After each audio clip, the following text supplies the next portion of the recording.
హర్మందిర్ సాహిబ్, దర్బార్ సాహిబ్గా కూడా పిలవబడుతుంది. స్వర్ణ దేవాలయం అనే పేరుతో ప్రసిద్ధి చెందింది. ఇది భారతదేశంలోని అమృతసర్లో ఉన్న ప్రముఖ సిక్కు గురుద్వారం.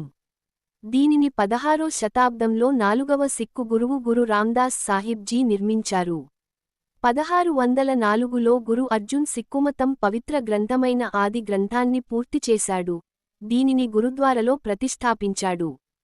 హర్మందిర్ సాహిబ్ లోకి వెళ్లేందుకు 4 తలుపులు ఉన్నాయి. ఇవి సిక్కుల నిష్కాపట్యత చిహ్నంగా అన్ని వర్గాల ప్రజల, మతాల వైపుకు ఉన్నట్లు ఉంటాయి. ప్రస్తుత గురుద్వారం ఇతర సిక్కు మిస్ సహాయంతో జస్సా సింగ్ అహ్లూవాలియా 1764లో పునర్నిర్మించారు. 1577లో 4వ సిక్కు గురువు గురు రామ్ దాస్ ఈ ఆలయానికి పునాది వేశారు. 19వ శతాబ్దంలో మహారాజా రంజిత్ సింగ్ దీనికి బంగారు పూత పూయించారు.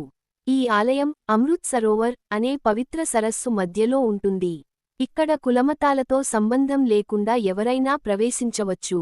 ఇక్కడ ప్రతిరోజూ వేలాది మందికి ఉచితంగా ఆహారం, ప్రసాదం అందిస్తారు.